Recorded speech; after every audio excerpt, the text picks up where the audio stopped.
कमरे में आने के बाद आविश को बेचैनी ने आ घिरा। उसको समझ नहीं आया वो क्यों इतना बेचैन हो गई है। उसके अंदर क्यों बेचैनी फैली हुई है। ये सब आविश की समझ से बालातर था। मगर जो भी था वो नहीं चाह रही थी यमान को कुछ भी हो। या अल्लाह, उसकी घबराहट में इजाफा होने लगा तो वो उठकर वॉशरूम में वजू करने चली गई। मिस्टर यमान, मेडिसिन मैंने लिख ली है। आप एक बार अस्पताल चक्कर ज़रूर लगाइएगा। वैसे भी आपको ऑपरेशन करवाने का ज़रूर कहूँगा। डॉक्टर ने कॉल पे यमान से कहा। ऑपरेशन से बचने के कितने चांसेस हैं? यमान ने पूछा। 100 में से 10% परसेंटेज। डॉक्टर ने कहा तो यमान के चेहरे पे मायूसी भरी मुस्कान आई। और अगर ऑपरेशन ना हो तो? दूसरा सवाल। 3 से 5 साल मज़ीद ज़िंदा रहने के चांसेस है, मगर आपको बहुत तकलीफ से गुजरना पड़ेगा। इसलिए मेरी माँ ने अल्लाह का नाम लेकर ऑपरेशन के लिए अपनी रज़ामंदी दें, खुद को प्रॉपर तैयार करें। और इसमें जितना आप लेट करेंगे आपके लिए नुकसानदेह साबित हो सकता है। बेहतर होगा आप दोबारा वो गलती ना दोहराएं। डॉक्टर ने इसको समझाना चाहा।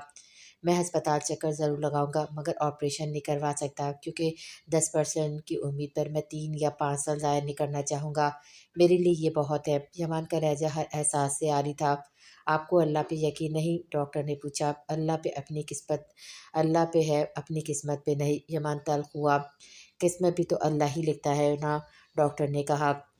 कहते हैं इंसान जब पैदा होता है तो तभी अल्लाह इसकी किस्मत लिख देता है, उसका रिस्क लिख देता है। मगर बात ज़िंदगी की करूँ तो अभी 3 सालों की उम्मीद है। मेरे अंदर में 10% परसेंटेज पे यकीन नहीं कर सकता। यमान ने संजीदगी से कहा। हमें शाज़िल लाला का बेबी देखना था। हरीम अपने भरे हुए वजूद के साथ फारिया बेगम के पास बैठकर बोली। वो आ जाएगा कुछ दिनों तक, फिर देख लेना और गोद में भी उठा लेना।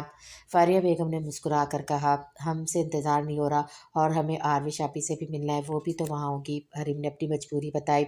वो भी हवेली आएगी, और जब तुम्हारा वक्त आएगा तो तुम्हारी आखिरी माँ से लेकर पहले माँ तक तुम्हारे साथ होगी। फारिया बेगम ने उसको तसल्ली करवाई। क्या वाकई वो हमारे साथ होगी? हरीम पुरजोश हुई।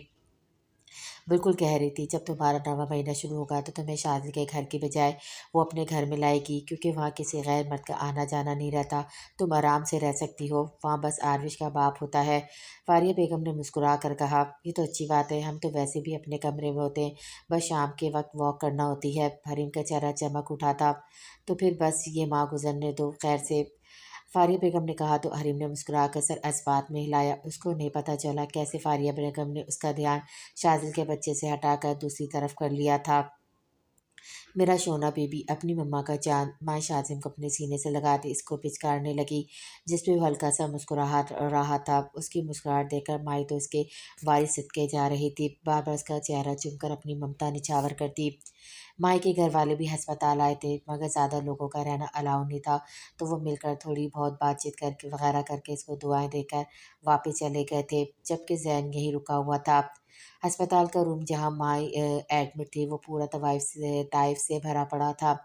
वैसे तो नॉर्मल डिलीवरी की वजह से माई को भी डिस्चार्ज मिलना था, मगर शाजिम की तबीयत ख़राब होने की वजह से उनको अस्पताल में ही रुकना पड़ा था। माई के घर वालों में उसकी माँ बख्तावर बेगम ने शाजिम के हाथ की छोटी उंगली में सोने की अंगूठी पहनाई थी, जो बार बार उसकी उंगली से उतर जाती, तो माई ने कुलसुम बेगम को दी थी, ताकि वो सब फिलहाल संभाल कर रखे। कुछ वक्त बाद वो शाजिम को पहनाएंगी। बगैर दांतों के हंस रहा है। बड़ा ही कोई ढीठ साबित हुआ है ये। शाजिल जो पास बैठा था शाजिम को यूँ हल्का सा मुस्कुराता देखा तो उसने हर बार की तरह अपने राय देना ज़रूरी समझा। शाज़िल, हम दोनों आपसे नाराज़ हो जाएँगे अगर अब और आपने मेरे बच्चे को कुछ कहा भी तो। माए ने तंग आकर शाज़िल से कहा, जो 2 दिन से कोई मौका जाने नहीं दे रहा था। शाज़िल को देखकर कोई न कोई ऐसा जुमला कहता जिस पे उसका दिल तड़प उठता अपने बच्चे के लिए। ऐसे अल्फ़ाज़ सुनकर, मगर एक शाज़िल था जो जाने कौन-कौन से बदले निकाल रहा था उस मासूम से। तुम क्यों नाराज़ हुई? और ये देखो मैं तुम्हारे लिए क्या लाया हूँ। शाज़िल अपनी जगह से उठता उसके पास आकर पैंट की जेब से एक लॉकेट निकाला था। माई के चेहरे पर खुशगवार हैरत के तासुरात नुमाए हुए, क्योंकि ये लॉकेट सेम शाज़िल के लॉकेट जैसा था। बस फ़र्क ये था उस लॉकेट में उसका नाम लिखा था, जबकि शाज़िल के लॉकेट में पत्थर बना हुआ था। ये मेरे लिए वाह बहुत प्यारा है, माई ने खुश होकर कहा। शाज़िल मुस्कुराकर शाज़िम उससे लेता उसको बेबी कॉट में लिटाकर दोबारा माई की तरफ मुतवज्जा हुआ। लाओ पहनाओ, शाज़िल ने कहा तो माई ने मुस्कुराकर लॉकेट इसकी तरफ बढ़ाया। वैसे ये मेरा वो तोहफ़ा है जो आपने शाज़िम की पैदाइश पे देना था। शाज़िल लॉकेट का लॉक लगा रहा था जब माही ने पूछा। हाँ वो ही है। शाज़िल लॉकेट पहनाने के दूर होता उसको देखने लगा। अच्छा लग रहा है ना? माही ने खुशी से पूछा। हाँ बहुत। शातिल ने फ़ौरन से जवाब दिया, आरविश क्यों नहीं आई अभी तक? 2 से 3 हो गए हम यहाँ हैं। माही ने सवालिया नज़रों से शातिल को देखा। उसका बाप काम की वजह से बाहर है, वो किसी और के साथ जाना नहीं चाहती, मगर आज बाबा साईं खुद उसको लेने जाएँगे। वैसे भी कल तुम्हारा डिस्चार्ज है, हवेली में सबको इंतज़ार है, शातिल ने बताया। आपके बाबा को शाज़िम कबूल है? माही ने हिचकिचाहट से पूछा। हाँ, क्यों? शाज़िल को उसका ऐसा सवाल समझ नहीं आया। नहीं, वैसे ही दरअसल मैं आपके ख़ानदान की नहीं ना, तो सोचा बच्चा शायद इस वजह से पसंद ही ना हो। माही ने कहा, एक तो तुम्हारे खर्चा जाने कब ख़त्म होंगे। खैर, जब ये बच्चा इस दुनिया में आया तो तुम माई शाज़िल शाह बन चुकी हो। ऐसे में किसी को ये बात नागवार लगने की कोई तुक नहीं बनती। वैसे भी मुझे उससे कोई फ़र्क नहीं पड़ने वाला था। शाज़िल ने संजीदगी से कहा।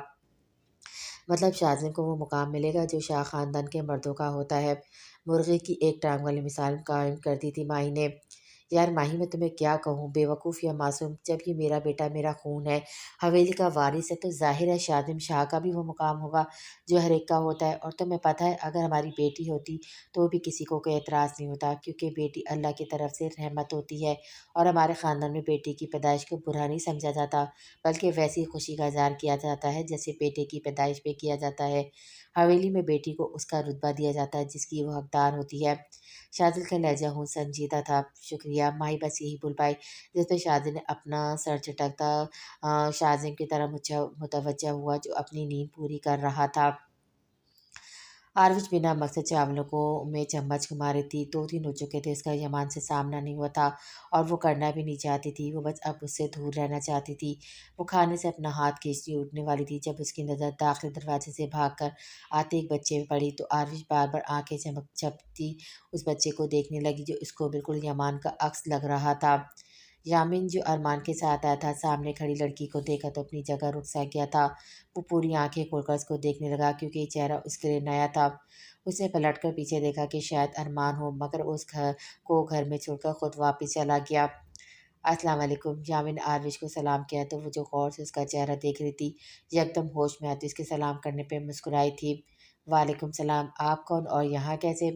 आरवी सलाम का जवाब देकर चलती हुई इसके पास घुटनों के बल बैठी। मेरा नाम यामिन अरसम है, और यहाँ मुझे पार्टनर छोड़कर गए हैं, और मैं 7 साल का हूँ।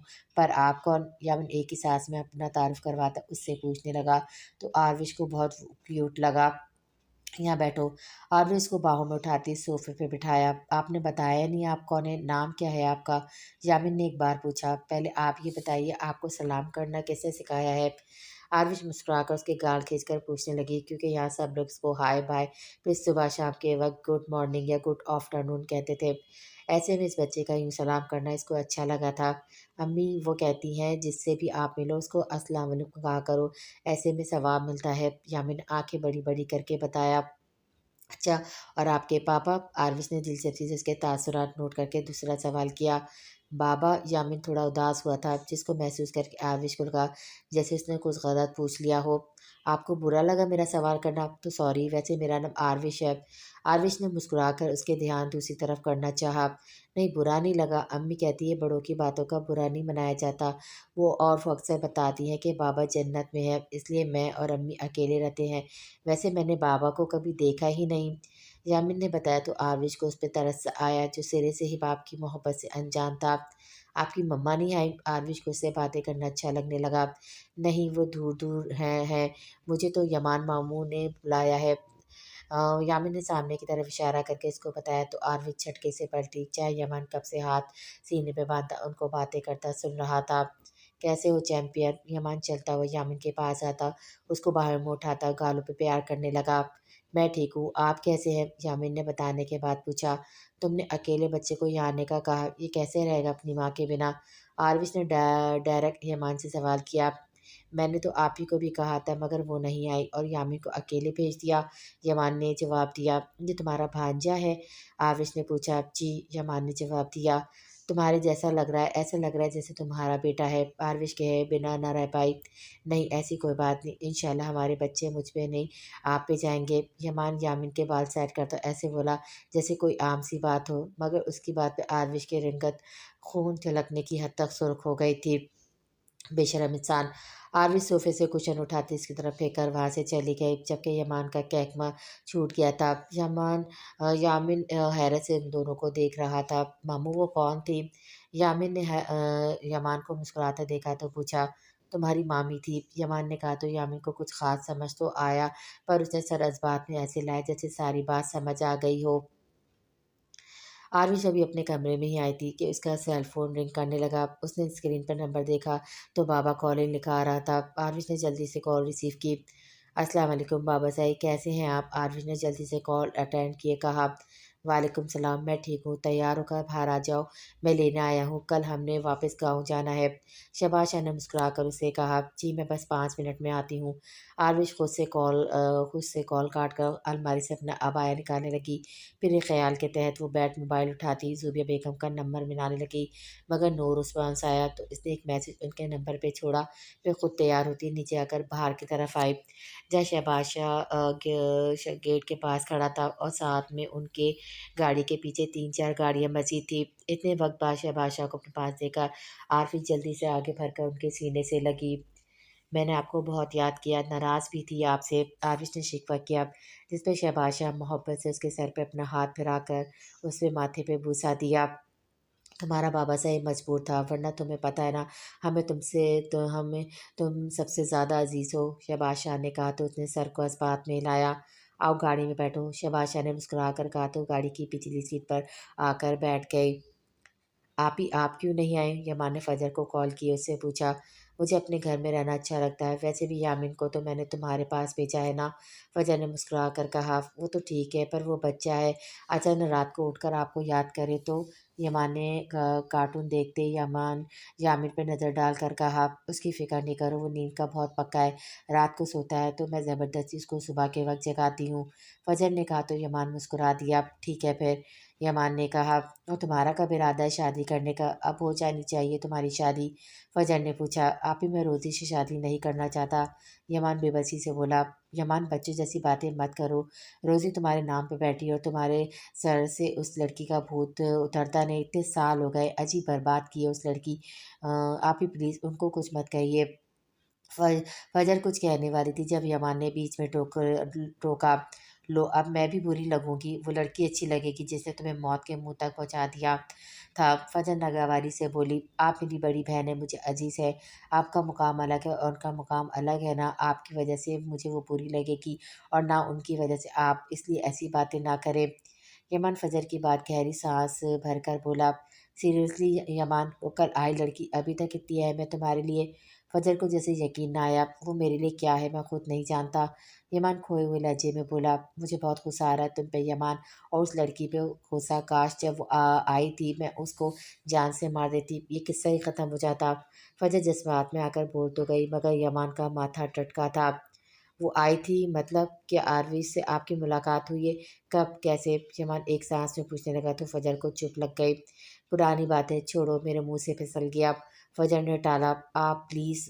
यमान बस था, अपने बाप के साथ आई थी तुम्हारी जान की कीमत लेने, और तुम्हें पता है यमान, उसके बाप ने कहा तुम मर चुके, और ये बात थी जिस वजह से हमारी माँ हमें छोड़कर चली गई थी। अगर वो ना आती अपने बाप के साथ तो आज हमारी माँ हमारे साथ होती। फजर नफ़रत से गोया हुई, जबकि यमान को लगा वो जैसे सांस लेना भूल गया हो। वो कुछ कहने के काबिल ही नहीं रहा था। उन्होंने कीमत नहीं पूछी होगी। बहुत देर बाद यमान बस यही बोल पाया, वाह क्या कहने तुम्हारे, अब भी तुम्हें इस लड़की पे मान है कि उसने ऐसा नहीं कहा होगा? तो हाँ ना, कहा था, मगर उसके बाप ने कहा, वो भी तो उसके साथ आई थी ना, मिस्सी बनकर। फजर को यमान बिल पागल लगा। आप उनके लिए अपना दिल साफ़ कर लें, वो बहुत अच्छी है, और अपनी ज़िंदगी अल्लाह ने इतनी लिखी थी, उसमें किसी इंसान का कोई कसूर या हाथ नहीं धोता। यमान ने संजीदगी से कहा था, बात यह है यमान कि तुम पूरी तरह से उसके लिए पागल हो चुके हो, मगर वो तुम्हें घास नहीं डालती, वरना तुम उसके ग़ुलाम बन जाते। फजर ने बात तो गुस्से में कही थी, मगर यमान को जाने क्यों हंसी आई थी। अगर फजर को पता चलता कि वो दोनों अब एक छत के नीचे रहते हैं, वो उस लिए पराठा भी बना चुका है, तो लड़कियों की शॉपिंग का तजुर्बा भी कर चुका है, तो यकीनन फजर ने इस्लामाबाद आकर उसका गला दबा देना था। अभी असल बात वो नहीं जो आपने कही, असल बात यह कि वो मुझे इसलिए घास नहीं डालती क्योंकि उनको पता है इंसान घास नहीं खाते। यमान ने चढ़ाने वाले अंदाज में से कहा तो फजर खांसी तब उठी, शुक्र करो तो मेरे सामने नहीं, वरना वरना मेरा गला आपके हाथ में होता। यमान उसकी बात काट कर एक बार फिर शरारत से बोला, तो इस बार गुस्सा करती फजर भी हंस पड़ी। तुम्हें क्या हुआ? क्यों यहाँ से वहाँ टहल रही हो? फिरदौस बेगम शबाना के कमरे में आए तो उसको कमरे में यहाँ से वहाँ टहलता देखा तो ताज्जुब से इस्तग़फ़ार किया। उस मनहूस की कितनी बार ऑपरेशन हुई है जो अभी तक अस्पताल में मरी पड़ी है। नॉर्मल डिलीवरी थी ना, तो आ जाना चाहिए था ना, अब तीसरा दिन है उसका। शबाना फट पड़ी, मेरी भला से वो वहीं रहे, पर खैर बच्चे की तबीयत बिगड़ गई थी। जिस दिन वो पैदा हुआ था तभी वही वहीं है, कल या आज निकल पड़ेंगे यहाँ। फिरदौस बेगम सर झटक कर बोली, ड्रामा है सरासर। वो उस शाज़िल का कमरा देखे ज़रा, पूरा खिलौने से भरा पड़ा है, जैसे वो आकर ही खेलने लगेगा। ऐसा भी क्या हो गया तो उस चूज़े को जो गाँव आना ही सब भूल गए। शबाना कुछ कर देने के दर पर थी। सास का मसला हो गया था, बच्चे होते हैं, बच्चे बीमार पैदाइश के शुरू के दिन तो 2 से 3 दिन लग जाते हैं। तुम क्यों सवार कर रही हो इस बात को? अपने दिमाग में दफ़ा करो, ना आए तो बेहतर है। खामख़ा हमारा अपना खून जलेगा इस विनी में आई लड़की का बच्चा देखकर। फिरदौस बेगम दाँत पीस कर बोली, कहाँ गए वो चचा साई के असूल? हमारे ख़ानदान में कब किसी मर्द ने गैर ख़ानदान में शादी की है? जो ये शाज़िल ने एक गैर ख़ानदान की लड़की को अपने गले का हार बनाया हुआ है। अब देखिएगा आप उसका बेटा भी यही सब करेगा। हवेली में हर आने वाली नस्ल सारे उसूलों को तोड़कर ये सब करेगी। अब यहाँ सही आज़ादियाँ नहीं होंगी। कभी विनी में आई हुई लड़कियाँ राज करेंगी तो कभी कोई शहरी नाचने वाली या कोई ना कोई उठा कर लाएगा इस हवेली में। मगर अम्मा मैं बता दूँ, मैं ये सब हरगिज़ बर्दाश्त नहीं करूँगी। शबाना पागल होती अपने बाल नोचने लगी। शबाना बच्चे सब्र से काम ले, ऐसा कुछ नहीं होने वाला। वो आएगी ना तो उसको भी देख लेंगे और उस बच्चे को भी। फिरदौस बेगम ने शैतानियत से कहा, आराम से तो मैं रहने दूंगी भी नहीं। उस बच्चे को सास का मसला हो रहा था ना, अब देखेगा मैं कैसे सास उस पर तंग करती हूँ, क्योंकि हवेली का असल वारिस तो मेरा अपना खून होगा। शबाना अटल अंदाज में बोलकर इसके अंदर आग भड़क रही थी, जिससे वो सब कुछ तबाह कर देना चाहती थी। आपने गाड़ी अस्पताल के बजाय लाला के घर की तरफ क्यों करवाई? वो लोग शाज़िल के घर के वापस आए तो आरविश ने पूछा, क्योंकि वो लोग यहीं हैं। तुम्हारी भाभी माँ की नॉर्मल डिलीवरी थी, मगर शाज़िल की तबीयत ख़राब होने की वजह से अस्पताल रहना पड़ा। मगर अब शाज़िल ने बताया कि वो घर आ गए हैं। शबाज शाह ने बताया, शाज़िल को क्या हुआ था और आप लोगों ने मुझे क्यों नहीं बताया था? आरविश जो घर के अंदर दाखिल होती उनकी बात पर रुक सी गई। तुम्हें बताकर परेशान नहीं करना था, और बच्चे तो अक्सर बीमार हो जाते हैं ना। शबाशा ने तसल्ली आमेज़ लहजे में कहा, पर बाबा साहब फिर भी 2 से 3 दिन क्यों? शारविश ने एक बार फिर से कहा। छोड़ो इन सब बातों को और अंदर चलो। शबाशा उसकी बात टालकर बोलकर कहते उसको लिए अंदर की तरफ जाने पाए। माशाल्लाह बेबी तो बहुत प्यारा है। आरवी बच्ची को गोद में उठाकर उसके चेहरे पे प्यार करती हुई बोली, हाँ इस प्यारे से बेबी की वजह से अपना लाला भी नजर नहीं आया। शाज़िल ने कहा, जबकि माई मुस्कुराकर इनको देख रही थी। शहबाज शाह कुछ देर पहले चले गए थे, जबकि कुलसुम बेगम नमाज पढ़ रही थी। मिली तो सही आपसे, आरविश ने कहा। हाँ जी, अब तो रूखा सूखा मिलना मिलाना होगा, क्योंकि ये नमूना जो आ गया है। शाज़िल मसनूई अफसोस से बोला, लाला खबरदार, जो मेरे भतीजे को नमूना कहा भी तो। आरविश ने सख्ती से उसको वार्न किया तो शाज़िल ने अपने हाथ खड़े करके किए। मेरी तौबा भाई, जो इस नमूने को नमूना कहूँ भी तो। तो शाज़िल हाथ खड़े करके कहता, बाज नायब, जिस पे माई और विश महज उसको घूर पाई। सर अगर आप बुरा ना माने तो एक बात कहूँ? अरमान लैपटॉप पे मसरूफ़ यमान को देखकर बोला। हाँ कहो, इजाज़त क्यों ले रहे हो? यमान ने सवाली नज़र से उसको देखा तो अरमान ने अपना गला तर किया। वो दरअसल मैं फजर से शादी करना चाहता हूँ। अरमान हिम्मत करके बोलता यमान के तासुरात नोट करने लगा, जो नॉर्मल थे। फिर से कहना, यमान ने कहा तो अरमान गड़बड़ा सा गया। आपकी बहन फजर से शादी करना चाहता हूँ, अगर आप गुस्सा ना हो तो। अरमान फ़ौरन से बोला, तुम्हें पता है वो शादीशुदा है, उसका उनका 7 साल का बच्चा भी है, तुमसे 1-2 साल उम्र में बड़ी भी हैं, फिर भी तुम उनसे शादी करना चाहते हो? ये सब जानने के बावजूद भी? यमान ने संजीदगी से कहा, जी मैं सब जानने के बावजूद भी उनसे शादी करना चाहता हूँ, क्योंकि मैं उनसे प्यार करता हूँ और प्यार का उम्र से ताल्लुक़ नहीं होता, और ये तो फिर भी 1-2 साल की बात है। अरमान का लहजा मज़बूत हो गया था। यामीन को भी कबूल करोगे? अगर तुम्हें बाद में पछतावा हुआ तो? तुम्हारा तो कुछ नहीं होगा, रुल तो मेरी बहन जाएगी। बेवा हुई तो संभल गई थी अपनी औलाद की खातिर, मगर अगर तलाक हुई तो वो नहीं संभल पाएगी। यमान ने हर तरफ से इत्मीनान करना चाहा। वो खुद परेशान था, अगर उसको कुछ हो जाता तो उनकी बहनों का क्या होगा? एक तो अपने शौहर बच्चों में मसरूफ़ ज़िंदगी गुजार रही थी, मगर उसकी बड़ी बहन का क्या होगा, जो उस पर माँ की तरह अपनी मोहब्बत निछावर करती थी। यामिन को मैंने कबूल कर लिया है सर, और वो मेरी मोहब्बत है, मेरा शौक़ नहीं जो आगे चलकर ख़त्म हो जाएगा। माना कि वो आपकी बड़ी बहन है और एक भाई के सामने उसकी बहन के लिए ऐसी बातें सुनना थोड़ा अजीब-सा है, मगर आप जानते हैं मैं अकेला रहता हूँ, मेरा कोई बड़ा नहीं जिसके थ्रू मैं अपनी बात आप तक पहुँचाता। मैं चाहता तो खान सर से कह सकता था, वो आपको मना लेते, मगर मैं खुद आपको यकीन दिलवाना चाहता था कि मैं उनको खुश रखूँगा। ये ख्वाहिश मैं बहुत सालों से अपने अंदर दबाए हुए था, आपसे शेयर नहीं किया क्योंकि मैं पहले खुद को उनके काबिल बनाना चाहता था। अरमान ने संजीदगी से कहा तो उसकी आँखें उसकी बातों के सच होने की गवाही दे रही थी। ईमान भी थोड़ा बहुत पुरसुकून हो गया था, ये सोचकर कि यामिन को भी बाप का प्यार मिलेगा। आप ही ना माने तो ईमान ने एक और बात उसके सामने रखी, मैं मना लूँगा। अरमान का एतमाद काबिल-ए-दीद था। ठीक है, तुम उनको राज़ी करो, मुझे कोई एतराज़ नहीं होगा। मैं खुश हूँ कि मेरी बहन को भी खुशियाँ नसीब होगी, जो वो डिज़र्व करती है। ईमान ने मुस्कुरा कर कहा, ओके मैं फिर चलता हूँ। अरमान इतना कहता उठ खड़ा हुआ। कहाँ जा रहे हो? ईमान ने पूछा, अपनी फ्यूचर वाली वाइफ़ को मनाने। अरमान अपनी टोन में आता थोड़ा शर्मा कर बोला, इतना आसान नहीं उनको राज़ी करना, कैसे राज़ी करोगे? ईमान ने पूछा, इट्स टू पर्सनल सर। अरमान ने कहा, आगे ना अपनी औकात पे। ईमान ने घूर कर कहा, ऑनेस्टली सर जब मैं संजीदगी से बात कर रहा था ना, तो मेरे अंदर का कीड़ा बार-बार मुझे काट रहा था और बोल रहा था, ओए अरमान ये कैसे बात कर रहा है? बीवी तो नहीं ली पीवी पीवी तो नहीं ली। अरमान डरमाए अंदाज में बोला, दफ़ा हो जाओ यहाँ हो जाओ, उससे पहले मेरा इरादा बदल जाए। ईमान को ताव आया, सोच लें सर आसमान पे लटकते मेरे बच्चे मुझे बददुआ दे रहे हैं कि मैंने क्यों ताख़िर की है इनको यहाँ बुलाने में। अगर आपने ऐसा-वैसा कुछ किया तो वो आपको बददुआएँ देंगे। अरमान बाज़ ना आया, तुम्हें तो okay sir, bye sir, take care. Yaman अपनी जगह से उठ खड़ा उसकी तरफ बढ़ने वाला था, जब अरमान उसके इरादे जानकर जल्दी से रफू चक्कर हो गया। आरवी वापस कब आएगी? नूर ने ज़ुबिया बेगम से पूछा। कुछ दिन तो वहाँ रहेगी, तकरीबन 1-2 हफ़्ता, ज़ुबिया बेगम ने जवाब दिया। 1-2 हफ़्ता बहुत ज़्यादा वक़्त है, इसको चाहिए था बस मिलकर वापस आ जाती। पॉपकॉर्न खाती ज़रगुल ने कहा।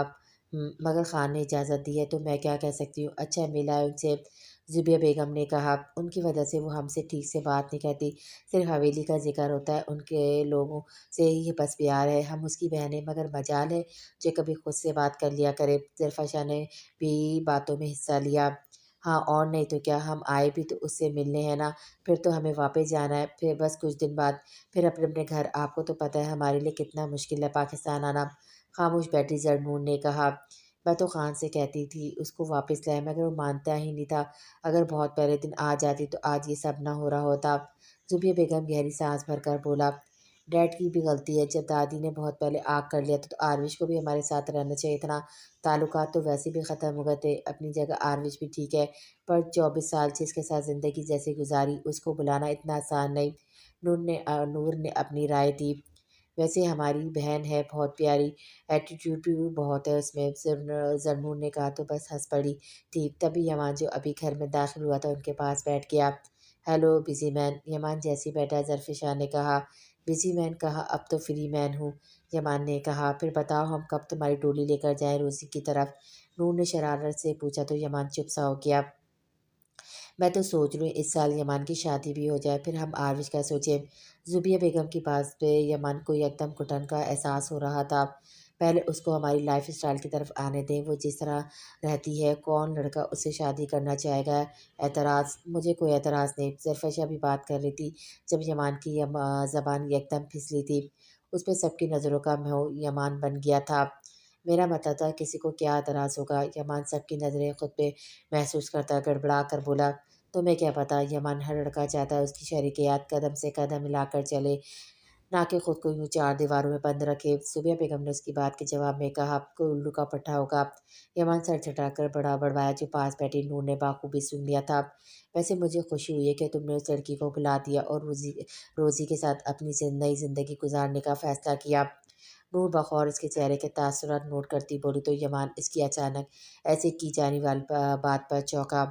हाँ मैं भी खुश हूँ, हमारा यमान बहुत सारी खुशियाँ डिज़र्व करता है। उस लड़की ने दिया ही क्या था यमान को सिवाय दुखों और तकलीफ़ों के? मौत के मुँह से बचा था यमान। ज़ुबैर बेगम की बात पे यमान ने सख्ती से अपने होठों को बींचा।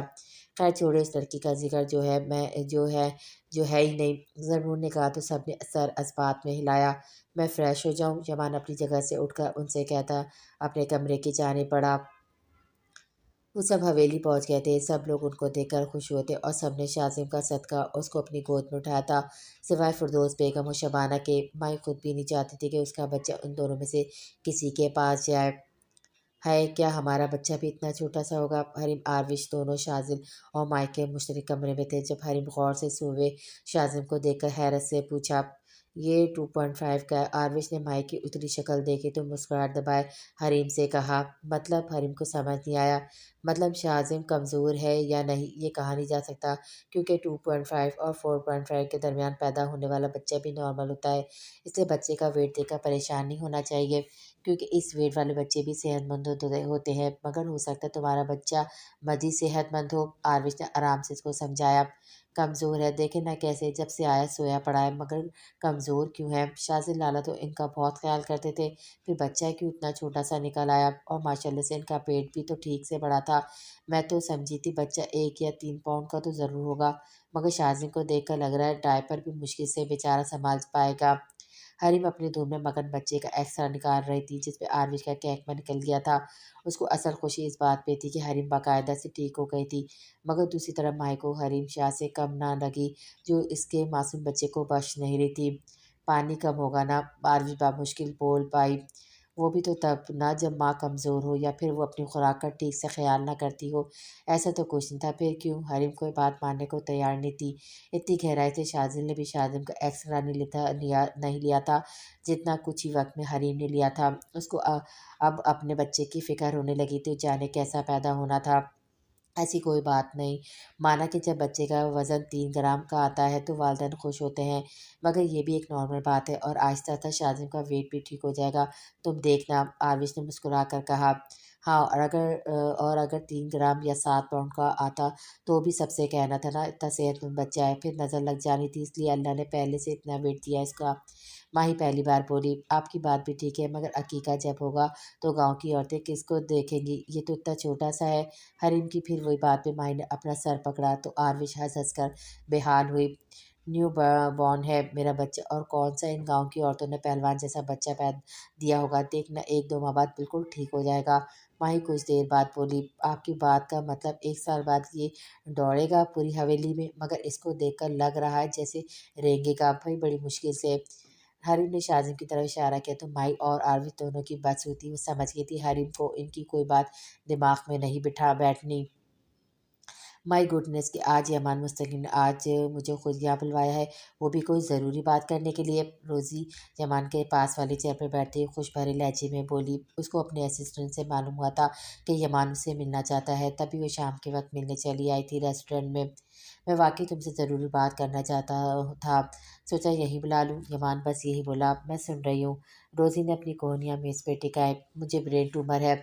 यमान ने जैसे उसके सर पे धमाका किया। व्हाट? रोज़ी तकरीबन चीख पड़ी। आहिस्ता यमान ने तंबिया करती नज़रों से इसको देखा। इंतहा का वाहियत मजाक था यमान। रोज़ी ने कहा, तुम्हें क्या लगता है मैं ये मजाक करने के लिए तुम्हें आने का कहा है? यमान ने तंजिया कहा। Are you serious? रोज़ी बेयकीन थी। तुम्हें बताने का मकसद मेरी ज़िंदगी का कोई भरोसा नहीं, इसलिए तुम्हें चाहिए मेरा इंतज़ार मत करो, तुम्हारे आगे बहुत लंबी ज़िंदगी है। यमान ने संजीदगी से कहा, कोई इलाज से या ऑपरेशन वगैरह तो होगा ना, मतलब कुछ ठीक होने के चांसेस? रोज़ी ने बस ये कहा, कोई इलाज नहीं है, मैंने तुम्हें बता दिया, और हाँ, मुझे अपना फ़ैसला है, मुझे ये बताना है, अगर हाँ कहो या ना, पर मेरी दरख्वास्त है ये बात किसी और को मत बताना। यमान अपनी जगह खड़ा होता उससे बोला तो रोज़ी ने महज अपना सर इस्बात में हिलाया। वक्त तेज़ी से गुजरता जा रहा था। अब शाज़िम का हकीका खैर से हो गया था। अब आरविश भी अपने बाप दिलावर खान के घर वापस लौट आई थी। यमान की बीमारी का अभी तक किसी को पता नहीं चला था। आरविश खुद हैरान थी यमान क्यों ये हकीकत सबसे छुपा रहा था, मगर उसने यमान पे एक चीज़ नोट की थी, वो थी यमान बहुत खामोश रहने लगा है। पहले जहाँ वो उसको तंग करता था, अब ऐसा कुछ भी नहीं होता था, और ये भी कि वो थोड़ा कमज़ोर भी होता जा रहा था, जिसमें उसने सोच लिया था वो किसी बहाने दिलावर खान को यमान की बीमारी का ज़रूर बताएगी। रोज़ी से मिलने के 1 हफ़्ते बाद यमान को उसका मैसेज मौसूल हुआ था कि वो उसके साथ अपना रिश्ता ख़त्म करती है। यमान ने जब ये मैसेज देखा तो उसने कोई ख़ास रिएक्ट नहीं किया था, क्योंकि वो खुद ही ऐसा कुछ चाहता था। और अरमान ने यमान से तो बात कर ली थी, मगर उसमें फ़जल से ये बात करने की हिम्मत नहीं हो रही थी। हवेली में शबाना ने बहुत बार शाज़िम को नुकसान पहुँचाना चाहा था, मगर कोई मौका उसके हाथ नहीं आता था, क्योंकि शाज़िम या तो सारा वक़्त माई के पास होता था या फिर कुलसुम बेगम और फ़ारिया बेगम के पास, जिन्होंने शाज़िम के इस्लामाबाद जाने में पाबंदी लगाई हुई थी। इसलिए वो भी फ़िलहाल शाज़िम की पैदाइश के 1.5 माह से भी यहीं था, क्योंकि वो भी यहाँ ठीक था, अपने बच्चे और बीवी के संग खुश था। वैसे भी शाज़िम में सबकी जान अटकी हुई थी, कभी किसी एक की गोद में होता था, कभी दूसरे की गोद में। दिलावर खान परेशानी से गाड़ी ड्राइव करते डॉक्टर हमीद के पास अस्पताल जा रहे थे, जिन्होंने उनको ऐसी खबर सुनाई थी जिस पे वो यकीन करने से बिल्कुल कासिर थे। वो नहीं जानते थे कि वो अस्पताल कैसे पहुंचे, कितनी बार इनका एक्सीडेंट होते होते बचा था। मगर वह जैसे ही डॉक्टर हमीद के कैबिन में आए तो उनके साथ खामोश बैठे यमान को पहले से वहाँ मौजूद बैठा पाया। ये क्या बात कही तुमने कि यमान को ब्रेन ट्यूमर है? किसने कहा है ऐसा तुमसे? दिलावर खान ने डायरेक्ट असल बात पे आए, उससे जिससे यमान का इलाज चल रहा है। 2 माह से वो डॉक्टर मेरा जानने वाला था। इस बात से मैं खुद लाइल में रहता। अगर परसों मैं उससे मिलने अस्पताल ना जाता, अगर मैंने परसों यमान को इस अस्पताल से निकलते देखा, फिर डॉक्टर शुजा से पूछा, तो उसने मेरे साथ यमान का केस डिस्कस किया। उसने ये भी बताया वो पूरे 2 माह से यमान को कायल करने की कोशिश कर रहे हैं कि वो ऑपरेशन करवाए, मगर यमान अपनी बात पे बस है कि उसको ऑपरेशन नहीं करवाना, बल्कि तड़प तड़प के मरना है। दिलावर खान के सवाल पे डॉक्टर हमीद जैसे फट पड़े खड़े थे। दिलावर खान बस ताकत से इसको देखने लगे, जबकि यमान की नज़रें गैर मानी नुक्ते पे टिकी हुई थी। मेरा मुंह क्या देख रहे हो दिलावर? अपने यमान से पूछो। मैंने कहा था, तुम्हें बार बार कहा था, यमान के दिमाग का ऑपरेशन ज़रूरी है, मगर नहीं, तुम्हारे नज़दीक मेरी बात की अहमियत ही नहीं थी। तब यमान के बेजा जिद की है अहमियत थी। अब नतीजा आ गया सामने, ब्रेन ट्यूमर जाहिर हुआ है। डॉक्टर हमीद ने दिलावर खान को कुछ बोलता न देखा, बस खुद पे नजरें महसूस की तो सख्त भरे लहजे में दिलावर खान से बोले, जिनको उनकी बात से चुप ही लग गई थी। तुम क्यों खामोश हो यमान? तुम्हारे लिए तो ये जश्न का दिन होना चाहिए। तुम खुद कहते थे ना कि हराम की मौत मरना नहीं चाहते, और ये ज़िंदगी तुम जी नहीं सकते। तुम्हें मरने का शौक था तो खुश हो जाओ, मौत आहिस्ता आहिस्ता आ रही है तुम्हारे पास। दिलावर खान ने अचानक एकदम खामोश बैठे यमान से कहा, जो अपनी जगह साकित व जामिद था। मैं मरना चाहता था, पर मैं अब जीना चाहता। मुझे मरना नहीं है डैड, मुझे जीना है। यमान दिलावर खान की बात सुनता उनके पास आता, दीवानों की तरह एक ही बात बार बार दोहराने लगा, जिसको सुनकर दिलावर खान और डॉक्टर हमीद अपनी जगह हैरान हो गए थे। यमान दिलावर खान के मुंह से अल्फाज निकलने से इनकारी हुए थे। जी डैड, मैं सच कह रहा हूँ, वो मुझे मिल गई है। मैं अब उनको अब पा सकता हूँ। मुझे जीना है। अगर मैं मर गया तो वो किसी और की हो जाएगी, और मैं उनको किसी और का होने नहीं दे सकता। यमान की आंख से एक आंसू निकलकर दाढ़ी में जब्स हुआ था, जिसको देखकर दिलावर खान तड़प उठे थे। इन्हें यमान ने आज फिर हैरान कर दिया था। इनको हैरत हो रही थी, आज भी यमान को अपनी ज़िंदगी की फ़िक्र नहीं थी। उसको बस एक की बात की परवाह थी, अगर वो मर जाता है तो उसकी मोहब्बत किसी और की हो जाएगी। कौन है वो? कब और कहाँ देखा तुमने इसको अचानक से? दिलावर खान उसकी बेखरी हालत देखकर बस ये पूछ पाए। मज़ीद बहस करने का तो जैसे कोई वजह ही नहीं थी, मगर कुछ देर के लिए यमान को दोबारा से चुप सी लग गई थी। आरविश, आपकी बेटी। यमान ने बुलाकर उनके सामने अपनी चुप्पी तोड़ी तो दिलावर खान फटी फटी नज़रों से यमान को देखने लगे, जो किसी मुजरिम की तरह अपना सर झुकाए बैठा था। उसकी हालत किसी हारे हुए जुआरी से कम नहीं लग रही थी।